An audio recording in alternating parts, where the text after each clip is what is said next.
অসমবাসীৰ লগতে মোৰ মৰমৰ ইছলাম ধৰ্মাৱলী সকলোলৈ পবিত্ৰ ঈদ উল ফিতৰৰ আন্তৰিক শুভেচ্ছা জ্ঞাপন কৰিলোঁ, হিয়া ভৰা শুভেচ্ছা জ্ঞাপন কৰিলোঁ। যিহেতু আজি হৈছে ঈদৰ আগদিনাই, মানে ভিডিঅ'টো ঈদৰ আগৰ পৰা ষ্টাৰ্ট কৰা, ভিডিঅ'টো ঈদৰ আগৰ পৰাই বনাইছোঁ, কিন্তু আপোনালোকে ভিডিঅ'টো চাই আছে ঈদৰ পিছত। গতিকে সকলোকে ঈদ ইতিমধ্যে পাৰ হৈ গ'ল, গতিকে ঈদৰ শুভেচ্ছা সকলোকে জনালোঁ। ঈদ বুলি পোনপ্ৰথমতে আহি গৈছোঁ কাপোৰৰ দোকানত, কাৰণ এনেইতো সৰু সুৰাকৈ কিবা কিবি লৈ থকা যায় যদিও ঈদ বুলি এটা স্পেচিয়েল থাকে। গতিকে ফাৰ্ষ্ট অফ ল'ম এটা কুৰ্তা, তো এটা কুৰ্তা চাই লওঁ।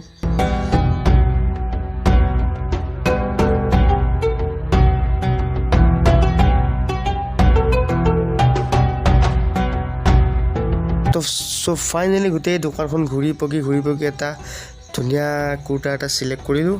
এটা কুৰ্তা, এটা হাফ পেণ্ট, এটা স্পৰ্টিং এনেকৈ ল'লোঁ, মাৰ কাৰণে কিবা কিবি ল'লোঁ। বাকী এইবিলাক বস্তু ধুনীয়াকৈ ঘৰত পিছত খুলি কিনে দেখুৱাম। এতিয়া ইয়াৰ মনত দেখিছে নহয়, ইয়াৰ মনত লৈ আছোঁ গোটেইখিনি বস্তু, আৰু গাড়ীৰ ডিগিটো আছে। গতিকে ঘৰত ধুনীয়াকৈ মানে কি যেনে ঈদৰ দিনা পিন্ধিম সেইদিনা ধুনীয়াকৈ দেখুৱাম কাপোৰখিনি। এতিয়া মানে খুলি দেখিব নালাগে, ধুনীয়াকৈ চাই ল'লে পিছত। অ'কে, তো আৰু বজাৰ চজাৰ বহুত আছে। ঈদ বুলি ক'লে ঢেৰ বজাৰ কৰিব লাগে ঈদ বুলি ক'লে। গতিকে যেনেকৈ মানে আমাৰ যিটো মাঘ বিহু আহিলে যেনেকুৱা বজাৰ, ঠিক তেনেকুৱাকৈ আমাৰ ঈদৰ একদম ঢেৰ বজাৰ। গতিকে আলহী অতিথি আহিব, গতিকে আমি বজাৰ চজাৰ কৰিব লাগিব। গতিকে এতিয়া বজাৰ কৰি আছোঁ। এতিয়া যিহেতু দেউতাও নাই মোৰ, গতিকে আমাৰ ঘৰত মায়ে ময়ে অকলে, গতিকে গোটেইখিনি ময়ে কৰিব লাগে। গতিকে সকলো দায়িত্ব মোৰ ওপৰত পৰি গৈছে। গতিকে পূৰা বজাৰ কৰি আছোঁ গাইজ, চাই থাকক। এনেকৈ বজাৰ কৰি ফাইনেলি শেষ হ'ল। ঢেৰ বস্তু লাগে, মানে বহুত বস্তু লাগে। আৰু যিহেতু মানে মেইন কথাটো হ'ল কি, আগতে তেনেকৈ বজাৰ কৰাৰ অভ্যাসো নাই, দেউতাই কৰিছিল সকলোখিনি। এইবাৰ মানে সেই অভ্যাস নাই কাৰণে অকণমান টাইম লাগিছে আৰু বিচাৰোঁতে বস্তুবিলাক।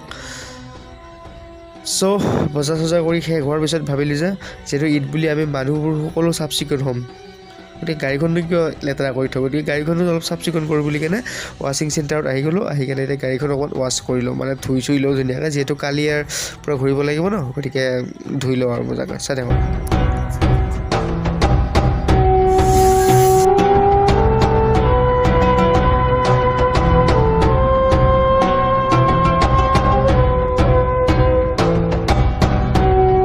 আৰু গাড়ীখন ৱাশ্ব কৰি মই দাড়ি চুলি কাটি ফিনফিনীয়া হৈ আহোঁতে ৰাতি হ'ল, আৰু গধূলি হ'ল। আৰু গধূলি আহি দেখোঁ যে মায়ে কি সুন্দৰকৈ নাৰিকলৰ লাড়ু বনাই দিছে, তাৰে এটা খালোঁ।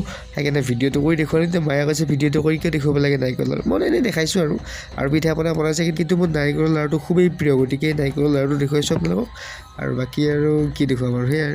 আৰু একদম ভিডিঅ'টো একদম চাই থাকিব, মজাকৈ চাই থাকিব। আমাৰ কেন্দ্ৰীয় ৰঙালী বিহু আছে আজি, আৰু তাতে আমাৰ অসমত জনপ্ৰিয় কণ্ঠশিল্পী জুবলি বা আহিব, গতিকে তাতেও যাম, ধুনীয়াকৈ দেখুৱাম। আপোনালোকে চাই থাকক ভিডিঅ'টো, একদম শেষলৈ চাই থাকক, স্কিপ নকৰিব, মজা হ'ব ভিডিঅ'টো, একদম স্কিপ নকৰিব, মজা হ'ব ভিডিঅ'টো। ফাইনেলি আহি গ'লোঁ আমাৰ কলাইগাঁও কেন্দ্ৰীয় ৰঙালী বিহুলৈ।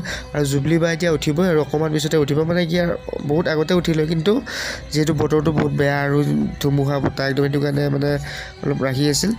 যিহেতু এই মানে মঞ্চৰ তলতো বহুত একদম বোকা, যিহেতু ফিল্ডতো বহুত মানে বোকা হৈ গৈছে, পানী একদম মানে সেইটো কাৰণে। তথাপিও মানে যিহেতু জুবলি বাক চাবৰ কাৰণে সকলোৱে ৰখি আছে, গতিকে জুবলি বা এতিয়া উঠিব, একদম মজা হিট গান গাব।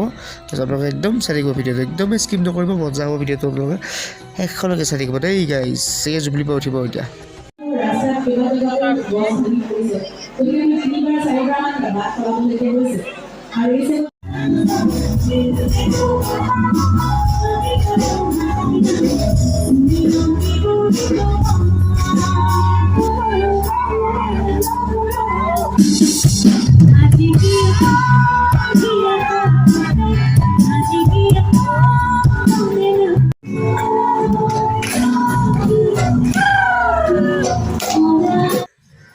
আমাৰ বিহুত মানে এটা বস্তু ভাল লাগে, বোকা ডেন্সটো মানে মেইন আৰু পূৰা। আৰু ইফালে এটা ছোৱালীক এই ল'ৰা এজনে ইয়াৰ পৰা মানে কি বোকাচি মানে কি ছুটিয়াই দিছিল, এতিয়া আহি পূৰা ইয়াক চেণ্ডেল দি মাৰি আছে। এইটো এটা মজা আৰু মানে ডেটছ বিহু ভাইবছ। আৰু এনেকৈ হাঁহি ধেমালিৰ মাজেৰে জুবলি বাৰ হিয়া ভৰা গানৰ মাজেৰে আজিৰ অনুষ্ঠানটো ইয়াতে সফল সমাপ্তি ঘটিল। So' bye bye guys, good night.